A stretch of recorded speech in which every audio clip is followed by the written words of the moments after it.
Yo les gars, j'espère que vous allez bien. Donc voilà, on se retrouve pour le débrief de cette semaine 11. Donc semaine 11 dans notre calendrier, bien évidemment. Euh, voilà, donc je vais pouvoir vous expliquer comment s'est passée ma semaine. Je vais pouvoir vous montrer donc les trades que j'ai pris, les trades que j'ai pas pris, ma vision sur ce qui s'est passé, ce que j'aurais pu faire, ce que j'aurais dû faire, ce que j'ai fait mais que je n'ai pas fait. Pourquoi? Pour que vous puissiez un petit peu comprendre donc dans ces premières vidéos. Voilà comment moi je trade, voilà comment moi je vois les marchés, voilà comment j'interprète vraiment les marchés, ma stratégie, etc. Je vais pas vous faire perdre plus de temps que ça. Sachez que cette semaine, donc elle a été hyper intéressante. Donc que ça soit tant bien même en termes de résultats, tant bien même en termes de graphique en soi. Il y a 4 trades selon moi qui étaient à prendre, 2 sur GBP USD, 2 sur Euro USD. Moi je vais vraiment rester sur ces paires-là. Pourquoi? Parce que c'est des paires qui me correspondent, c'est des paires où il y a du mouvement, c'est des paires où il y a de la liquidité, ça correspond avec notre fuseau horaire, blablabla. Donc par rapport à mon plan, je vais aussi pouvoir l'expliquer en vidéo. Et voilà, donc je termine la semaine en négatif, donc un léger moins 1% sur GBP USD. Je suis rentré un peu tard sur un trade et je vais pouvoir vous l'expliquer en vidéo. Donc j'ai pas envie de vous faire perdre plus de temps, j'ai envie de vous dire, on se retrouve tout de suite sur l'écran. Let's go. Du coup, on se retrouve sur l'écran directement. Donc voilà, donc pour ma part, moi, je vais beaucoup travailler sur Notion. Donc je vais avoir mon plan, je vais avoir mon journal, etc. C'est là-dessus que je suis à l'aise. Dernièrement, j'ai vraiment aussi commencé à journaler sur FX Replay, pour ceux qui connaissent, donc pour pouvoir backtester, etc. C'est vraiment très récent que je me suis mis dessus. Je pense que j'ai perdu pas mal de temps, mais bon, vaut mieux tard que jamais, comme on dit. Donc voilà, je pense que ça peut être intéressant que je commence par vous expliquer mon plan trading à moi avant de passer directement sur les charts et directement de vous parler trading, etc. Histoire que vous compreniez comment je trade, pourquoi je prends des positions et vraiment voir si elles font sens ou pas, en tout cas du moins par rapport à mon plan de trading. Donc voilà comment moi j'organise. Donc j'ai vraiment essayé de faire quelque chose de très simple, quelque chose qui me ressemble, quelque chose où je peux me retrouver. Donc voilà, le plan trading, se concentrer sur les habitudes et non sur les résultats. Et l'idée, c'est de penser en termes de processus. Pour ma part, je vous l'ai dit, j'ai un gros défaut. Je pense que c'est vraiment ce côté gourmandise qui fait que je prends pas mal de trades qui ne respectent pas à 100% le plan. C'est-à-dire que c'est des trades qui sont cohérents, que je peux expliquer, mais que je comprends aussi en termes de résultats finalement, pourquoi ça SL, etc. Enfin bref. Donc voilà, donc moi, voici comment je l'articule. Donc pour commencer, en grand 1, prendre connaissance de la tendance de fond. HTF égale Higher Time Frame, du moins égale tendance, enfin la grande unité de temps, la tendance en grande unité de temps, grosso modo. On va essayer de la garder simple. Et l'idée, c'est aussi de noter l'order flow actuel. Attention, comment dire, la tendance de fond et l'order flow actuel, parfois ils peuvent diverger. C'est-à-dire que, on va dire que sur du daily par exemple, ou sur même du weekly ou du monthly, on peut être bullish, donc on peut être haussier, mais l'order flow actuel, donc dans les plus petites unités de temps, sur du, on va dire même du 1 heure, M15 et tout, il peut être à l'inverse, lui, baissier. Donc ces deux choses-là sont vraiment à prendre en compte, et c'est ce que j'essaie de faire sur mes charts dans un premier temps. Ensuite, dans l'idée, je vais tout simplement noter les tendances sur le graphique, hein, en daily, en 4 heures, en 1 heure, puisque moi, je vais plutôt trader sur de l'intra-scalping, c'est-à-dire que je vais faire des entrées sur du M5, M3, M15, rarement sur du 1 heure, et puis mes trades, ils vont durer quelques heures, voire de façon très rarement, mais une journée entière. Mais voilà, c'est pour ça que je me situe, j'estime, entre l'intra-scalping. Donc voilà, je vais faire mes markups entre le daily et le M15. Ensuite, tout simplement, je vais vérifier aussi mes zones Fibonacci entre Premium, Discount et Pool Area.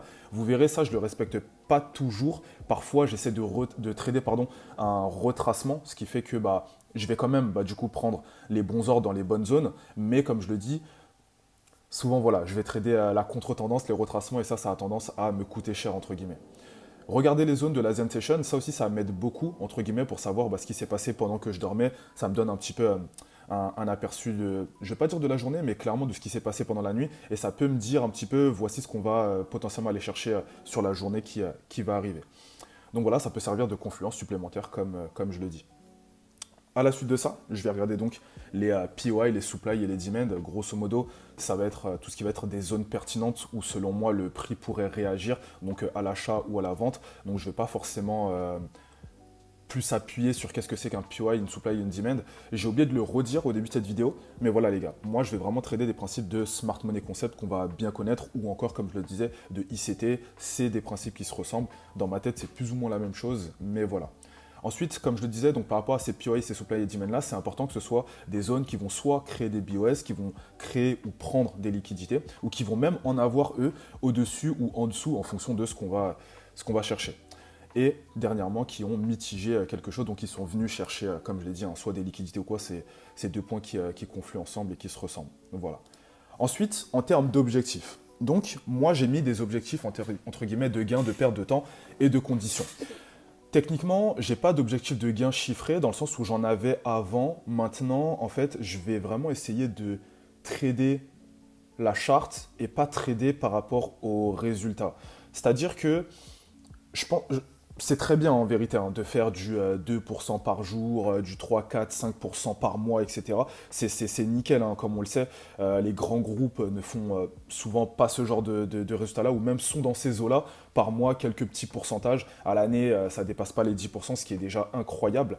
Maintenant, nous, en vérité, quand tu es un trader retail, c'est compliqué de se comparer à des grands groupes, mais juste de se dire que voilà, quand je fais 2% à la journée ou même je fais 2-3% à la fin du mois, je suis en gain, je suis en positif et c'est ce qui compte.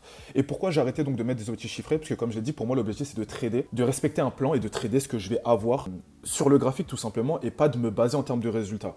Maintenant c'est vrai que ça va être assez paradoxal parce qu'on va se dire, ok très bien, mais quand est-ce que tu t'arrêtes? Quand est-ce que tu gères ce côté gourmandise? Je ne l'ai pas écrit là-dessus, mais je me connais et du coup je sais quand est-ce que je dois arrêter, même si c'est vrai que avant c'était écrit et du coup ça peut être aussi plus pertinent. Donc je le dis aussi, 2 à 5% de gains mensuels, ben en soi c'est très très bien. L'idée c'est de viser l'effet cumulé, le temps récompense à sa juste valeur. Ensuite, j'ai pas mis non plus d'objectif de perte. Attention, quand j'en ai pas mis, ça veut pas dire que à la journée je peux aller jusqu'à faire du -3, -4, etc.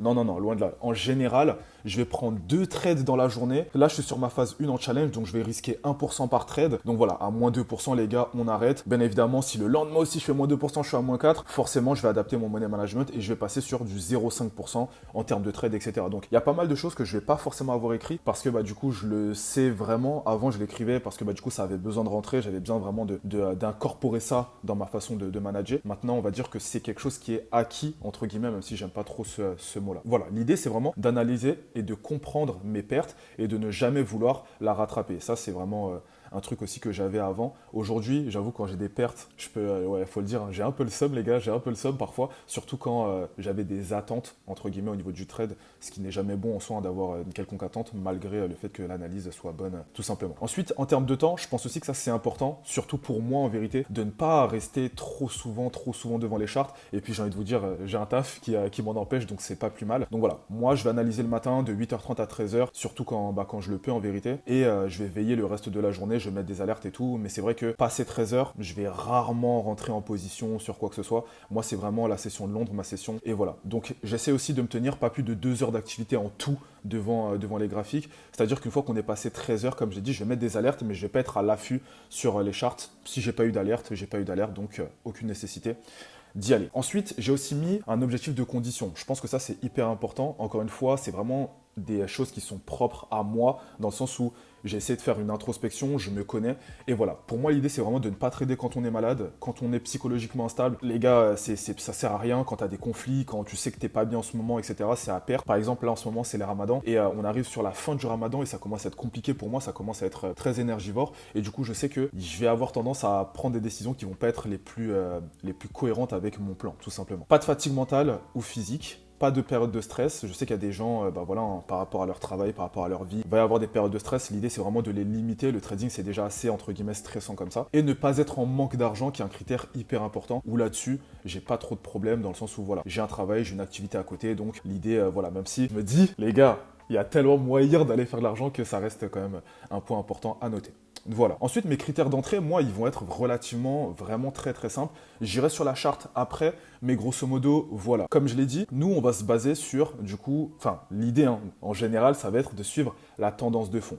Donc, imaginons que là, je vais prendre cette charte-là. Donc, je vais être baissier, tout simplement. Et là, on va entrer dans une grosse zone baissière, du coup, par rapport donc à ma higher time frame, donc par rapport à mon unité de temps qui va être supérieure. Ce que je vais faire, c'est qu'une fois qu'on va taper dans cette grande unité de temps, donc là dans l'idée, si on est en 3 minutes, cette zone-là, ça doit être soit du 1 heure ou soit du 30 minutes ou du M15, quelque chose comme ça.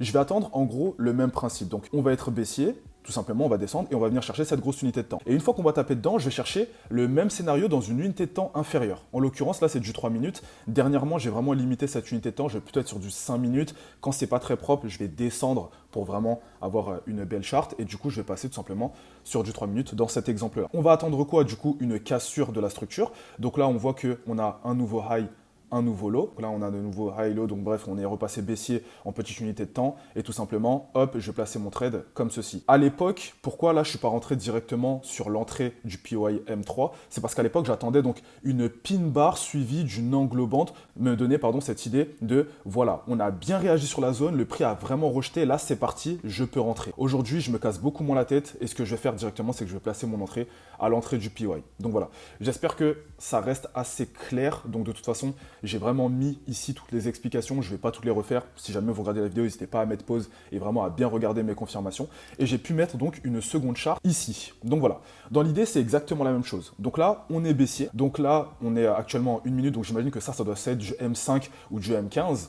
Et en fait, ce qui se passe, c'est que voilà, donc on chute tout simplement. Là, je vois qu'il y a de la liquidité. Je vois aussi ici qu'il y a de l'imbalance, donc c'est aussi une forme de liquidité. Je me dis, on va venir la chercher. Ce qui se passe, c'est que on réagit bien, donc à la mid de l'imbalance, mais on ne vient pas chercher ma zone. Et je vois qu'on rejette directement avec une fameuse big pin bar englobante en venant chercher donc une bonne partie de ma liquidité. Sachant qu'avant, on est aussi venu donc premièrement dans le passé, malheureusement, j'ai pas pu mettre la charte, mais prendre déjà des liquidités. Et là, je vois que j'avais dû mettre donc tout simplement soit une ligne de liquidité ici ou un equal high, mais je pense pas que ce soit un equal high ici, ça doit sûrement être une ligne de liquidité tout simplement qu'on est venu prendre donc dans le passé. Ici, ce que je me dis, c'est très simple. Comme je vois qu'on est en 1 minute, je me dis qu'on vient faire high, low, high, low, high, low, high. On vient faire un petit choche. Je me dis qu'ici, la zone, elle est magnifique. On a de l'imbalance ici. Boum, je rentre comme ça. Et bon, là, pour le coup, il devait sûrement y avoir une annonce écho qui allait dans mon sens. Mais en termes de technique, ça correspondait, ça confluait. Et du coup, on est parti directement. Donc, c'est vraiment deux exemples qui sont similaires. Bien évidemment, sur le second, on ne vient pas taper ma zone. Mais le truc, c'est de se dire que c'est pas parce qu'on ne vient pas taper ma zone que je ne dois pas prendre le trade ou quoi que ce soit. L'idée, c'est vraiment de comprendre ce qui s'est passé et de voir que là, il y a eu de la liquidité qui a été prise. Le marché m'indique qu'on va pas forcément venir taper ma zone, mais que je peux quand même rentrer. Donc pour le coup, je l'ai pris et du coup, j'avais aussi mis mon SL donc pile poil au niveau de ma zone pour me dire bon, au cas où on vient chercher un peu plus haut, j'espère que voilà, je serai toujours dans le trade et ça pourra partir. Donc voilà par rapport à ça. Ensuite, en termes de risque, voici comment je gère, même si aujourd'hui c'est plus forcément vrai. J'avais mis que je mettais donc entre 0,5 et 1% du capital par trade. Maintenant, vous allez me dire en fonction de quoi? Tout simplement en fonction d'où j'en suis. Dans le sens où, là, je vais pouvoir vous le montrer après, mais actuellement, sur la phase 1, je suis à moins 4,6. Et grosso modo, je trade toujours avec du 1%. Pourquoi? Parce que psychologiquement, je ne suis pas impacté. Et aussi parce que je vais essayer de faire de mon mieux pour prendre les trades les plus qualitatifs, si je puis dire, du moins qui vont le plus respecter le plan. Donc au minimum du B+, si j'arrive pas à avoir du setup A. Ensuite, 3% de perte max par semaine sur compte réel si atteint retour en compte démo. Donc ça, c'était vraiment quand j'étais en compte réel. Aujourd'hui, ça s'applique plus forcément, je vous avoue. Mais voilà. Critères de sortie, pareil. Donc moi, à partir de 1% de RR, je vais me mettre à BE de façon générale. C'est pas toujours bon. C'est noté là comme ça, mais j'ai bien remarqué avec le temps que, encore une fois, c'est vraiment par rapport à ce que la charte elle donne. Il y a des moments où je suis à 1% de RR et je ne me mets pas à break-even parce que j'estime que c'est beaucoup trop tôt. Il y a d'autres moments où je vais voir donc des zones de liquidité, des zones d'imbalance qui vont commencer à être touchées. Donc là, forcément, ça va être pertinent pour moi de me mettre à break-even, voire même parfois de prendre des gains. Mais voilà. Donc, voici mes règles à moi. Et dernièrement, voici des rappels que je me mets qui, selon moi, sont hyper importants, que j'essaye de lire très souvent. Et voilà, donc ne jamais se comparer aux autres, mais uniquement à soi-même. Je suis quelqu'un qui, moi, suit beaucoup de traders sur les réseaux sociaux et on voit beaucoup de traders qui font de l'argent, donc c'est très inspirant pour moi. Mais parfois, on est amené à se comparer alors que c'est pas forcément pertinent. Toujours respecter son plan et remplir son journal de trading. Ça, je vais pouvoir vous le montrer après. Mais par exemple, depuis le début d'année, donc là, depuis janvier, j'ai rempli tous les trades. Ça, c'est vraiment un truc sur lequel j'essaie d'être hyper exigeant. Et du coup, je vais pouvoir m'attarder dessus. Vous allez pouvoir comprendre pourquoi il y a des SL. On voit déjà que je trade beaucoup des setups B, parfois même C. Enfin bref, donc voilà. Ensuite, être patient car le temps est mon ami. Ça, c'est un point sur lequel j'ai beaucoup de mal. Comme je vous l'ai dit, je suis très gourmand et parfois...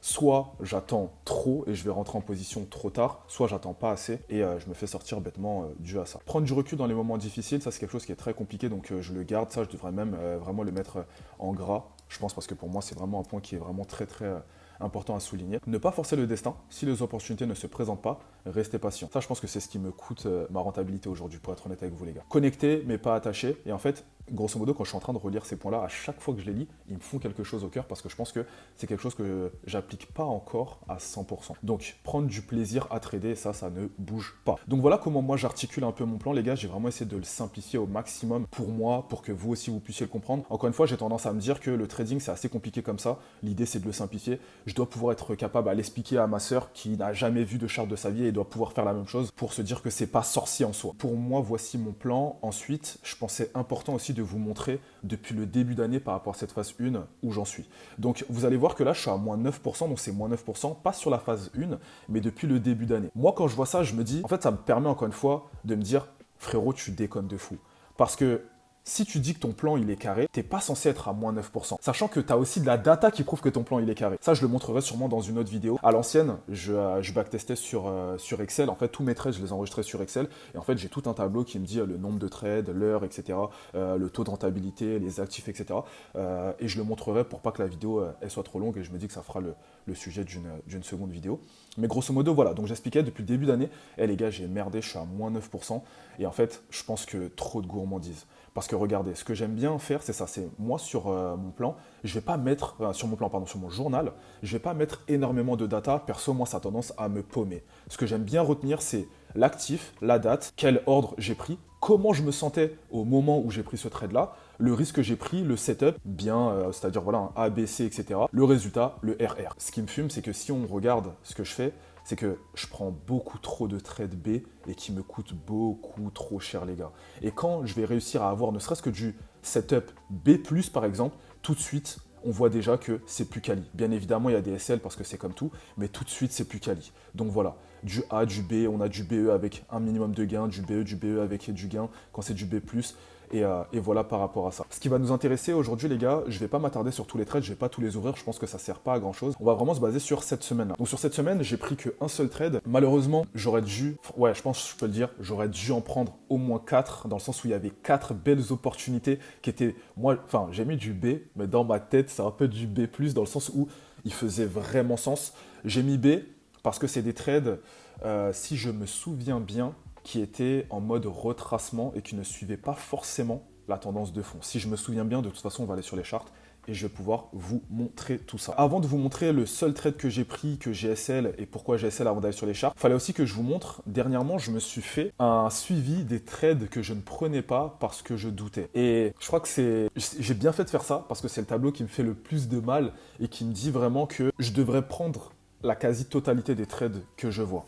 Quand je vois ça, les gars, en fait, si vous voulez, ça m'aide à me faire un peu plus confiance. Et encore une fois, je pense qu'on pourrait, dans une seconde vidéo, tous les analyser, les regarder, parce qu'il n'y en a pas énormément. Forcément, c'est des trades de qualité. Donc, qui dit qualité dit peu. En vérité, c'est beaucoup plus rare à trouver. Mais les gars, c'est fou, en fait. C'est fou, en fait. Depuis le 22 octobre, si j'avais pris uniquement des trades comme ça, ou même des bons trades, je serais à 20%. Là où, comme vous voyez, depuis le début d'année, je suis à moins 9. Donc là, on sera à plus 11. Aberrant, mais bon, je pourrais vous les montrer. Il y en a même un que j'ai pas pris le jour de mon anniversaire et qui m'a coûté très cher, du coup, du 4%. Là où actuellement, je suis à moins 4,6. Donc voilà, donc pour le trade que j'ai pris, les gars, le voici. Donc c'était sur GBP USD. Donc voilà, donc en daily, on était bullish. Donc comment moi je vois ça, c'est très simple. Low, high, on break, low, high, on break. Il y en a même qui verraient aller le break ici, mais pour moi ça c'est plus du 4 heures, c'est pas vraiment du daily. Peu importe, donc là, donc je disais low, high, on va breaker ici. Et en fait, ce que je vais faire, c'est que je vais me dire que là, on a le low, le high. Et ça, là, en fait, pour moi ici, c'est plus une grosse prise de liquidité par rapport à tout ce qui se baladait ici. Pour moi, ça, c'est pas une cassure ici. Moi, j'aime vraiment prendre la cassure à partir du corps. Donc là, vous allez me dire, ouais, mais là, on vient tout juste de casser avec le corps. Pour moi, quand on voit des big mèches comme ça, le marché il parle et pour moi c'est explicite que c'est plus de la prise de liquidité plutôt qu'une réelle cassure. Donc voilà comment on était en daily. Donc grosso modo, on était bullish. En 4 heures, pourquoi j'ai mis qu'on était bearish? Parce que tout simplement, on vient break ici, on avait le low, le high ici, on vient break, donc nouveau high, nouveau low. Et en fait là, on était en train de retracer. Donc pour moi, on était baissier. Donc déjà, il y a une petite divergence par rapport au daily, mais c'est pas très grave, ça ne nous empêche pas de trader comme je l'ai dit, puisque nous, on va trader sur des plus petites unités de temps, ce qui ne nous impacte pas. Maintenant, là, ça devient plus intéressant parce que du coup, voici ce qu'on avait. Donc, en une heure, on est passé bullish à terme, mais vous voyez qu'on voit très bien que l'order flow, il était clairement baissier. Et ce qu'on avait, c'est que voilà, à ce niveau-là, on a une très belle zone que j'ai tracée. Avant cette zone-là, on est venu taper celle-ci, bon, qui n'avait pas forcément libéré beaucoup de gimbales, mais qui avait quand même créé une prise de liquidité, voire même une cassure en soi, qui par la suite de ça a laissé apparaître un beau gap en fait, donc une forme de liquidité. Je savais que cette zone-ci, donc franchement, il y avait de grandes chances qu'elle casse. Donc certes, on y réagit, mais on bousille directement par la suite, ce qui est hyper logique. Ensuite, je ne voyais pas forcément d'intérêt de venir plus haut à terme, malgré le fait qu'il y avait de l'imbalance ici. Pour moi, le dollar, avec ce qui se passait, il allait reprendre de la puissance. Hein, les gars, on connaît un petit peu Donald Trump dans ses œuvres. Et pour moi, je voyais tout ce qui était les paires Euro-USD, GBP-USD commencer à descendre un petit peu, du moins sur cette semaine, en tout cas à court terme. Donc là, on vient parfaitement réagir sur cette petite zone 1 heure. Et là, je vais vous passer sur la plus petite unité de temps. Et c'est à partir de là que moi, je fais rentrer donc mon Asian Block. Donc ça, comme je vous l'ai dit, c'est juste une forme d'indication pour moi, déjà pour les jours. En fait, parfois, je ne regarde pas forcément en dessous, je me cale par rapport à là, donc je sais que là, on était lundi, mardi, etc., etc. Et ensuite de ça, je vois aussi ce qui s'est passé pendant la session asiatique, donc là, on était plutôt aussi sur la session asiatique. Bref, on vient prendre le high de mon Asian Box, tout en réagissant donc à, on a vu là le gros trou, le gap qui était là, plus la zone 1 heure ici. Et ce qui se passe, c'est que voilà, en plus petite unité de temps, directement les gars, c'est ce qui va nous intéresser, on va commencer à créer des petites cassures, des petites prises de liquidité. À partir de ce moment-là, je me dis, ok, pour moi, ça va être des signes que potentiellement, on va pouvoir repartir à la baisse. Et là où j'ai vraiment mal, entre guillemets, pris mon trade, eh ben, c'est complètement ici. Donc, vous vous souvenez, sur mon plan, je vous ai dit, on a dans une zone higher time frame, on va chercher exactement le même principe sur du plus petite unité de temps. Donc, on était baissier en 4 heures, on est sur du retracement 4 heures, donc on est bullish en 1 heure, mais on vient rechercher donc cette zone-là. On vient prendre donc des petites liquidités ici, donc potentiellement, là ce qu'on voit, c'est qu'il y a une belle zone avec de l'imbalance qui peut nous donner un trade. Le vrai trade à prendre, il était ici. Ça veut dire que j'aurais clairement dû mettre un ordre ici, là, comme ça, et vendre. Je vais vous montrer directement sur la charte, hop, ça va être plus parlant. Donc voilà, ça c'était la zone de gap, hein, le gros gap qu'on avait que je vous ai montré tout à l'heure, donc qu'on est venu prendre complètement en réagissant sur la zone 1 heure. Donc ensuite de ça, on avait directement le PY M5 ici, suite à pour moi du coup le fameux choche, hein, pour moi en M5 on était repassé baissier, et en fait pour moi c'était le signal qu'il fallait vendre dans cette zone là. Donc dans l'idée en fait, comment j'aurais dû prendre mon trade, c'était comme ça. Donc peut-être juste au-dessus ici, hein, pour éviter de se faire sortir bêtement, surtout qu'on voit clairement ici du coup qu'on avait une belle petite zone de liquidité, donc au lieu de mettre tout juste hop, 7 pips, on aurait pu par exemple en mettre 10, histoire d'être large. En plus on est sur GBP USD, il y a souvent un petit peu de spread là-dessus, donc allez, on aurait même pu en mettre 11, c'est pas dramatique. Et pourquoi pas target, donc le lot de ma session asiatique qui nous aura donné un beau RR, hop, comme ça, hop, de 4. Et donc, comment on aurait managé, là, on aurait clairement vu que je serais sorti à ABE. Selon moi, voici comment donc on aurait pu rentrer. Donc, j'aurais pu mettre un trade sur ce niveau-là, tout simplement. Mettre juste au-dessus, parce que là, on voit qu'on a des petits niveaux de liquidité, et commencer à target, par exemple, soit les premiers niveaux de liquidité ici, ou même à terme, simplement, du coup, le lot de mon Asian. Hop. Donc, en vérité, un petit 2% pour moi, ça se refuse pas, un 2,5%. Et si j'avais target bien plus bas, de toute façon, hop, je me serais fait break-even tout simplement. Anyway, moi ce que j'ai fait, c'est pire que ça en vérité. C'est que, hop, j'ai laissé tout ça passer devant moi les gars. Et en fait, je suis rentré là-dessus comme ça. Tac, hop. Non, hop. Je suis rentré là-dessus comme ça. Hop.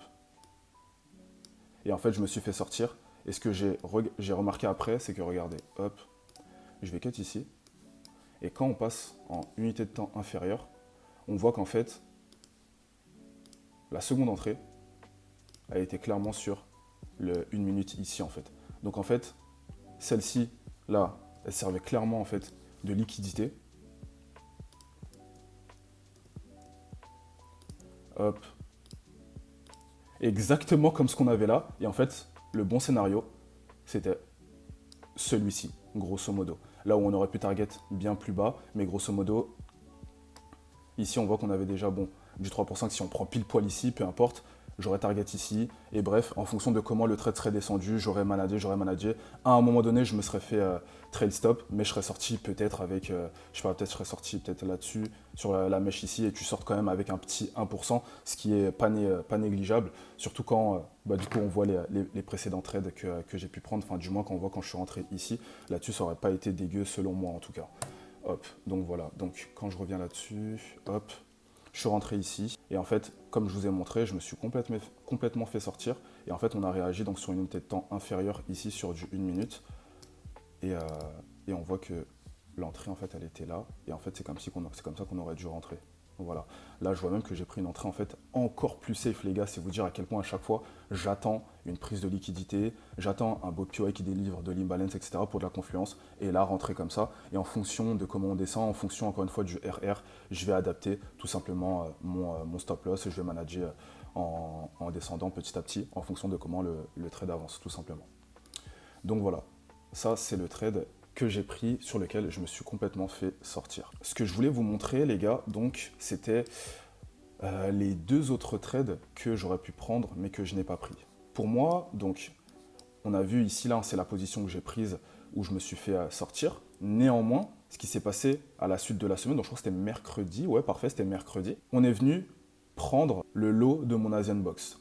Donc en créant facilement un short, donc on a pris à la liquidité et ensuite de ça, donc il y avait de l'imbalance plus haut, donc on est venu rechercher la zone M15. Pour moi en fait, celui-ci, il était quand même un peu risqué. Parce qu'en réalité, la structure pour moi sur le M15, elle est là. On a le low là, on a le high là. Et ça, bon, c'est pas tiré par les cheveux. Pour moi, ça fait sens, mais ça respecte encore une fois pas forcément donc le plan qu'on a, tout simplement. Maintenant, je me dis que en réalité, j'aurais quand même pu rentrer là-dessus sur l'entrée donc du bloc M15 et voire même potentiellement mettre deux trades pour vraiment me dire si jamais on ne réagit pas sur le premier en M15 ici, on aurait pu réagir sur le deuxième, mettre un SL vraiment juste au-dessus et au pire on se fait complètement sortir et là on n'a pas du tout eu le bon mouvement. Mais pour moi on aurait pu rentrer comme ça, target donc le dernier petit lot et aller chercher donc voilà un petit 5%. Là-dessus je ne l'ai pas fait, je me serais fait déclencher pendant la nuit. C'est pas forcément les trades que j'apprécie le plus quand je ne peux pas manager quand je vais trader donc j'affectionne pas ça forcément. Le second pour moi qui était, enfin pardon non, du coup le troisième qui était vraiment bien, parce que là on a eu un trade, deux trades qui n'a pas été pris, et le troisième c'était vraiment celui-ci. Celui-ci pour moi, il conflue entièrement. Donc là dernièrement on est passé complètement bearish de partout, donc on a break toutes les zones et tout, donc ça c'est vraiment après coup.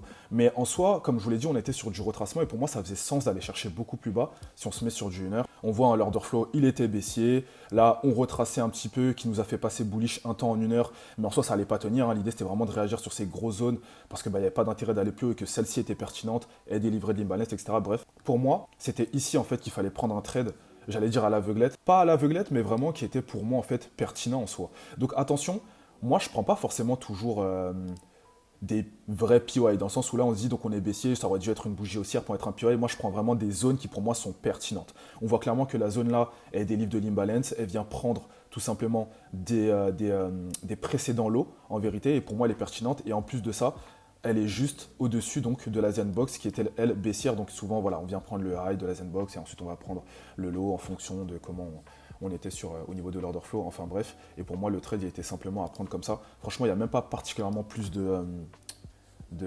commentaires à faire sur ce trade-là. Pour moi, il était vraiment aussi limpide que ça. Hop. Et là-dessus, en fait, j'avais déjà donc un bon petit 10 pips. Et si je voulais pas faire le gourmand, je mettais ça juste comme ça. Et du coup, on a déjà un bon 4%. Si allez, on a peur un petit peu du SL parce qu'on sait que comme il y a du gap sur GU, on met allez 12 pips. Et on était déjà sur un 3,5 pour moi qui n'est pas du tout négligeable. Donc pour moi, ça c'est un trade qui était à prendre et que j'ai pas pris du tout. Et ensuite, il y en avait un autre, c'était celui-là.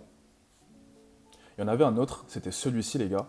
Et celui-ci, hop, franchement, en termes d'unité de temps supérieure, c'était à peu près la même tronche que j'ai eu. Donc je ne vais pas trop m'attarder dessus, je vais vraiment vous montrer l'entrée en fait.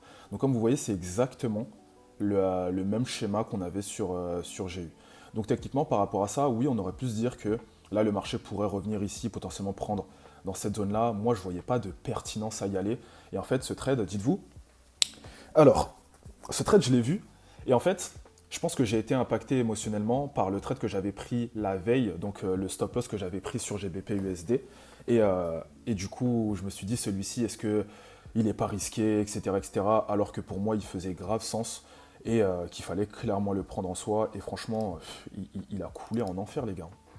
Ce trade, il a coulé en enfer. Mais bon, j'ai envie de vous dire que c'est comme ça qu'on apprend. Et techniquement, si je l'avais pris, voici comment j'aurais managé. Donc ça aurait été ma zone de TP1. Le take profit que vous voyez ici, donc c'était un ancien lot d'une Asian Box. Donc c'était l'ancien lot ici en fait, tout simplement. C'était pas du tout une zone ici ou quoi, c'était vraiment le dernier lot ici et qui conflue aussi avec donc, le lot de la Zen Box que j'ai target et que du coup on est venu exploser comme vous l'avez vu ici. Et du coup, comme je le disais, ça c'est des trades qui coûtent cher. Là, à vue d'œil, je pense qu'on a un bon RR de 1 pour 4, 1 pour 5. Et après, franchement, le trade il a coulé en enfer. Donc voilà les gars. Semaine hyper intéressante à mon sens, donc je vais vraiment essayer de faire en sorte que cette vidéo ne soit pas trop longue. Je vois là, à l'enregistrement, on est déjà à plus de 30 minutes, mais voilà. Voilà comment moi je vois les marchés. Je voulais vous faire une petite preview de la semaine à venir, mais la vidéo est déjà assez longue comme ça, donc je pense que c'est pas pertinent. En tout cas, voici moi ma vision, voici comment je trade, donc c'est pas hyper compliqué. Là en ce moment, les marchés redeviennent assez intéressants, du moins il y a vraiment des opportunités, il y a vraiment des trades à prendre. J'espère que ça va continuer à être comme ça, malgré le contexte économique dans lequel on est actuellement avec les États-Unis, l'Israël, l'Iran, etc. etc. Voilà, donc il y avait 4 trades à prendre cette semaine, j'en ai pris qu'un et j'ai même pas pris le bon trade en soi. Écoutez, c'est le jeu, en soi je m'en veux pas, je sais que c'est un marathon. Et puis j'espère vraiment que cette vidéo elle vous aura plu. N'hésitez pas à mettre des commentaires si vous tombez dessus, si vous avez des questions, si vous avez des commentaires, des choses qui pourraient être intéressantes, des critiques à faire. À partir du moment où c'est constructif, on prend. Et puis les gars, j'espère vous retrouver donc la semaine prochaine. Tchuss.